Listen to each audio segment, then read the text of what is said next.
Il y a un vieux dicton que les gens utilisent lorsqu'ils font référence à ceux qui ne font que se faire du mal lorsqu'ils essaient de faire du mal à quelqu'un d'autre. Il dit ceci, ils se coupent le nez malgré leur visage. Et aujourd'hui, vous allez voir comment cela se passe en ce moment. Ils continuent de le faire, et je ne suis pas sûr qu'il y en ait beaucoup qui arrêteront un jour de le faire. De quoi diable est-ce que je parle ? Je parle des anciens adventistes et de nombreux chrétiens non-adventistes, mais pas de tous, qui continuent de se couper le nez prophétique malgré leur visage adventiste. Qu'est-ce que je veux dire par là ? Aujourd'hui, je vais vous expliquer quelque chose. Je vais vous expliquer pourquoi tout le monde des anciens adventistes et la majorité du monde chrétien rejette tout simplement l'argument peut-être le plus convaincant en faveur de l'existence de Dieu. Et l'argument le plus convaincant selon lequel Jésus-Christ est bien le Messie. Il jette aux orties ce qui pourrait toucher tant d'athées et d'agnostiques, de juifs, de bouddhistes, de musulmans, d'hindous et de nombreuses autres religions. Et je trouve cela très triste. En 2012, lorsque j'ai commencé à chercher à savoir si j'appartenais à la bonne foi ou à la bonne dénomination, j'ai lu beaucoup de livres et regardé beaucoup de vidéos sur l'apologétique chrétienne. J'étais sûr que j'allais pouvoir trouver des preuves concrètes et solides du christianisme. Ce que j'ai appris m'a finalement conduit à développer les 5 questions dont je parle sans cesse dans cette série et dont je continuerai à parler, car je veux que tout le monde les garde gravées dans son esprit. Car si vous êtes membre d'une dénomination chrétienne et que vous ne pouvez pas répondre logiquement et systématiquement à ces 5 questions, alors je déteste vous l'apprendre, mais vous n'êtes probablement pas en mesure de donner à chaque homme une raison de l'espoir qui est en vous. Comme je l'ai dit, j'ai lu beaucoup de livres et regardé beaucoup de vidéos sur l'apologétique chrétienne, et ils étaient excellents. J'ai appris à mieux comprendre les athées et à leur fournir des preuves de l'existence de Dieu. J'ai appris que les athées n'ont aucune réponse logique et cohérente sur la façon dont l'univers a commencé.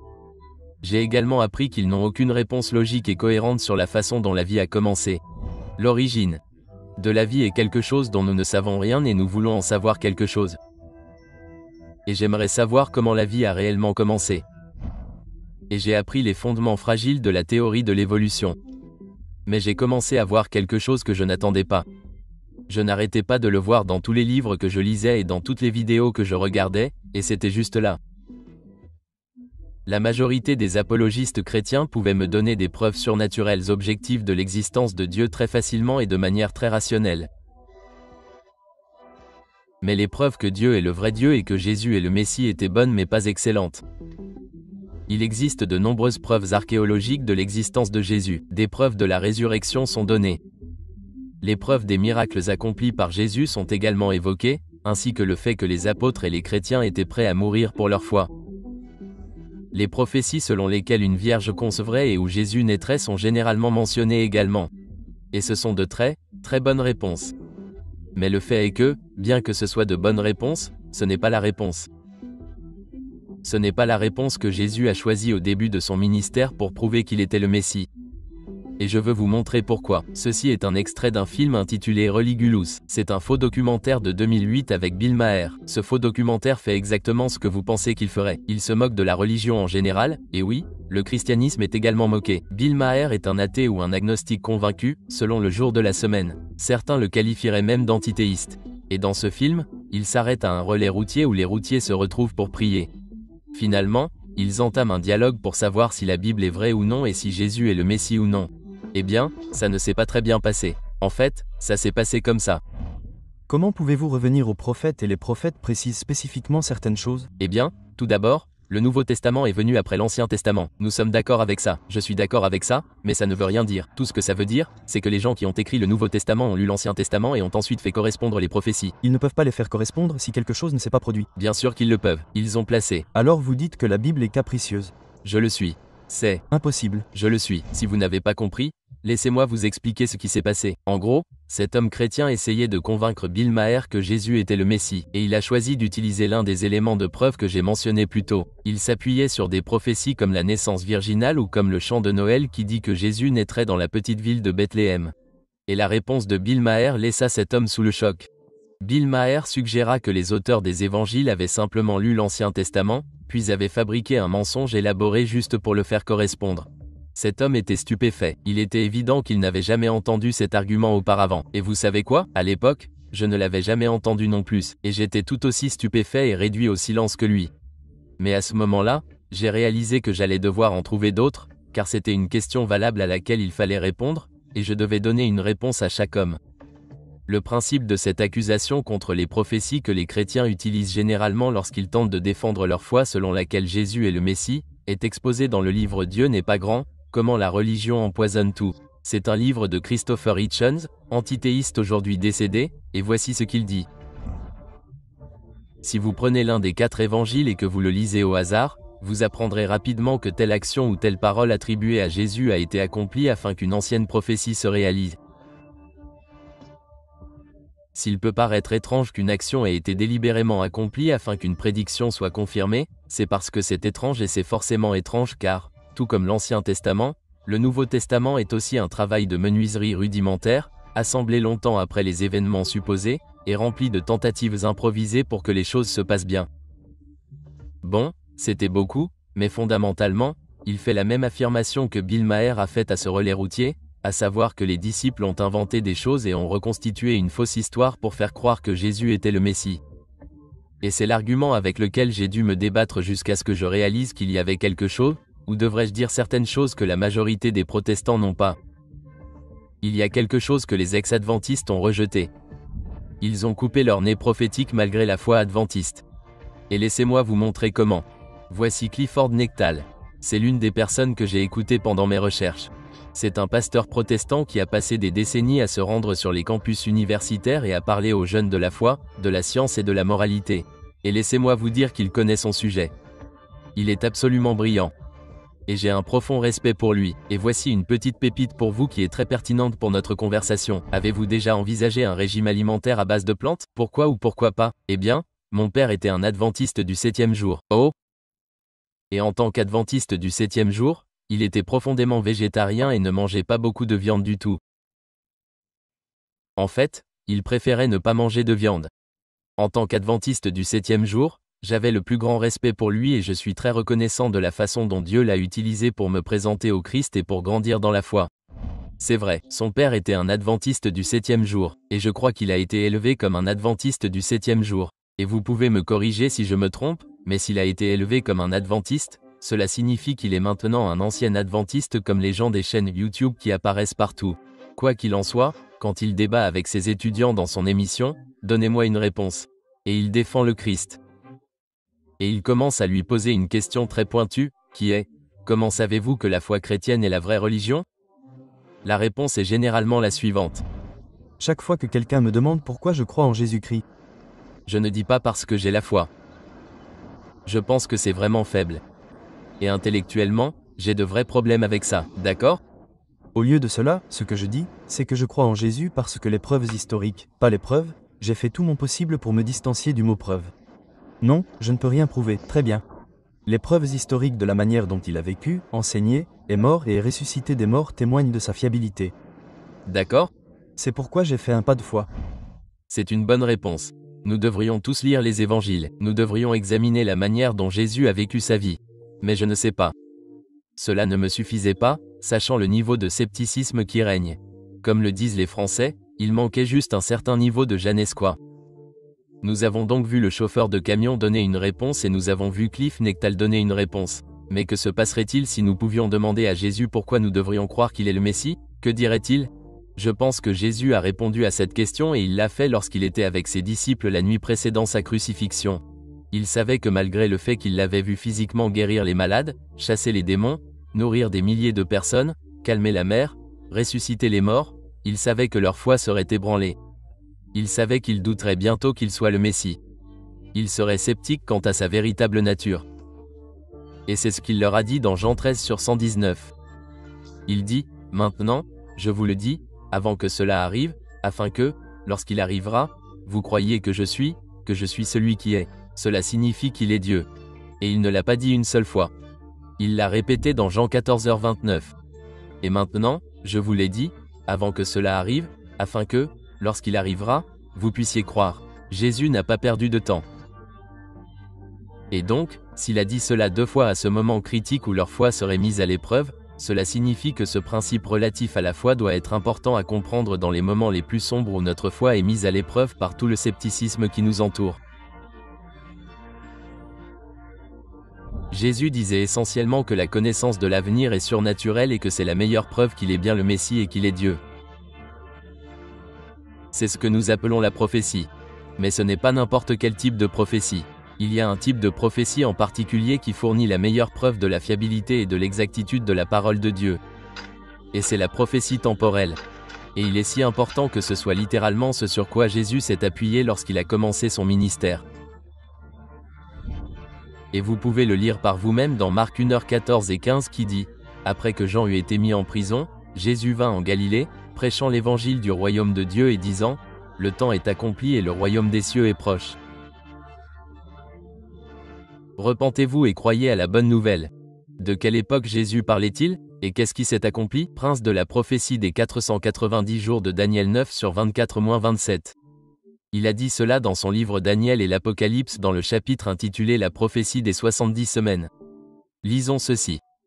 Il est écrit, « Aucun vrai croyant ne doute que le Messie mentionné ici soit Jésus-Christ et que, par conséquent, ces versets contiennent une prophétie qui s'est accomplie, mais il devrait être capable de montrer une bonne raison de la foi qui est en lui. » Notez l'importance de cette décision. Si l'on peut prouver que l'accomplissement de la prophétie s'est produit au moment spécifié par Daniel, peu importe que la prédiction ait été faite 560 ans, 160 ans ou même 160 jours avant l'événement. Cela signifie que le critique incrédule se fonde sur son propre terrain d'élection, car, de toute façon, l'événement a été prédit bien avant l'ère chrétienne. Cela conférerait au livre de Daniel son caractère divin, conformément au sceau que le Christ lui-même y a apposé. De plus, la question est encore plus importante pour une autre raison, et ne la manquez pas. Elle peut être considérée comme la clé de voûte de l'édifice de la religion chrétienne. Si des siècles auparavant, il avait été prédit qu'un rédempteur de la race humaine viendrait sur terre, et s'il est venu à la période prédite et a offert sa vie à la date précise prédite, alors son identification et sa mission divine sont entachées d'une certitude qui n'appartient à aucun autre incident dans la longue histoire du monde, et notre foi peut reposer sur ce roc des siècles. Pourquoi dirait-il que cette prophétie est le fondement de la religion chrétienne? Et pourquoi Jésus a-t-il commencé son ministère en se référant au temps? C'est parce que Daniel chapitre 9, 24, 27 dit que le Messie apparaîtrait une année spécifique et serait retranché ou crucifié une autre année spécifique. Et la prophétie a été donnée plus de 500 ans avant qu'elle ne se produise. Il n'est pas humainement possible de prédire de tels événements spécifiques 500 ans à l'avance. C'est pourquoi Jésus a dit que le temps est accompli. C'est pourquoi il a dit « Je vous le dis avant qu'il arrive, afin que, lorsqu'il arrivera, vous croyiez que c'est moi ou que Jésus est Dieu.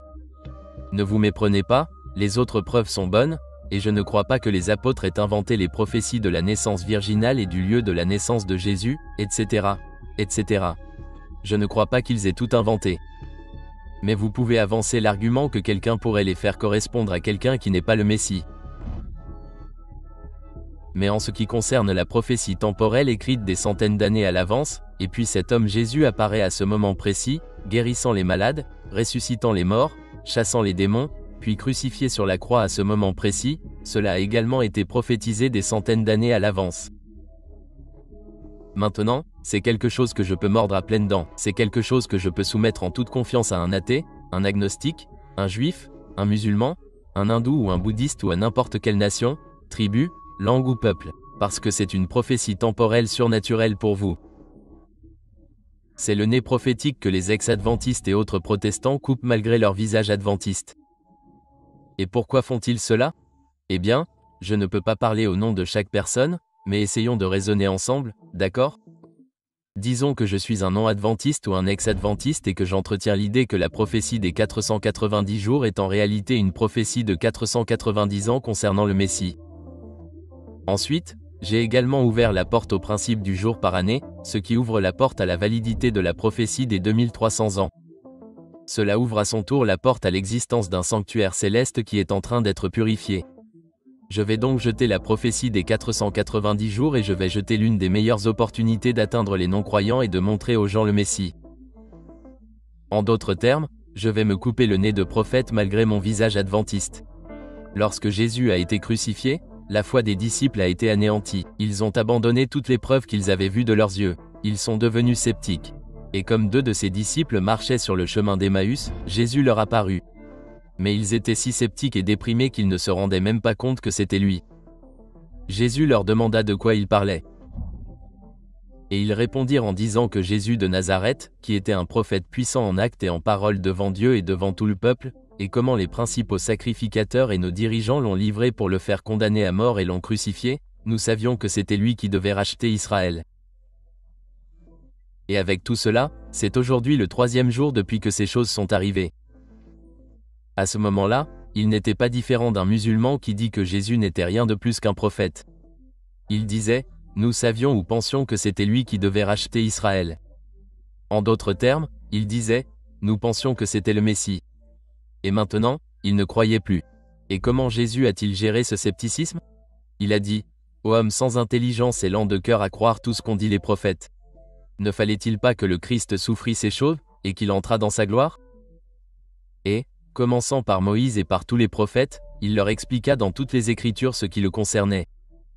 Il a organisé un séminaire sur la prophétie juste là, sur la route d'Émeu, en commençant par Moïse et en passant en revue toutes les prophéties, et je suis presque sûr qu'il a également évoqué Daniel. Il s'est servi de la prophétie pour prouver qu'il était le Messie. C'est exact.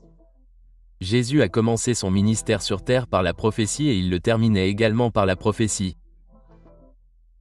Et regardez la réaction de ses disciples sceptiques lorsqu'ils se disaient les uns aux autres, notre cœur ne brûlait-il pas au-dedans de nous, lorsqu'il nous parlait en chemin et nous expliquait les Écritures? Écoutez, ne rejetez pas ce genre de brûlures d'estomac. Ce sont de bonnes brûlures d'estomac. Ne vous coupez pas le nez en tant que prophète malgré la foi adventiste.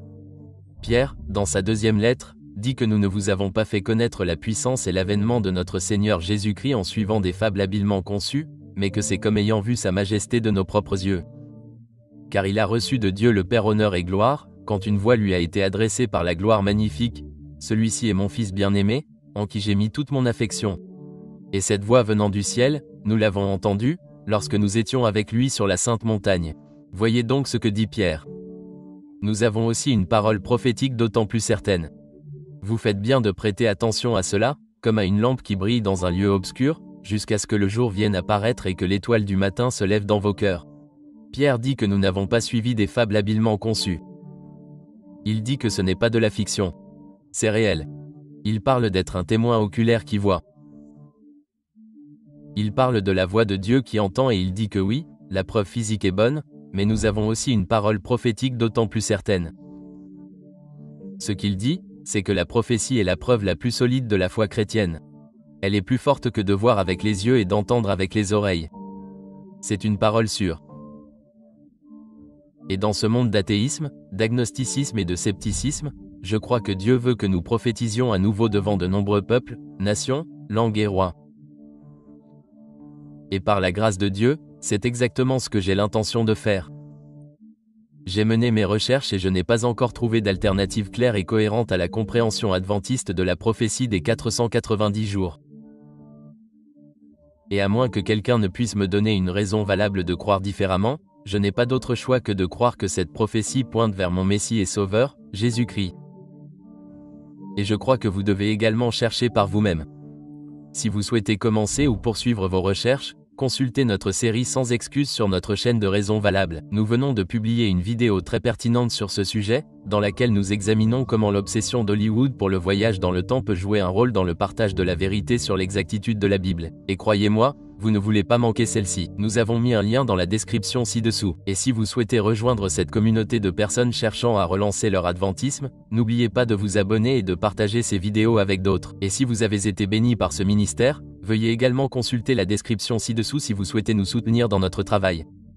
Et n'oubliez pas que tout le monde a une raison de croire, mais tout le monde n'a pas une raison valable. Que Dieu vous bénisse.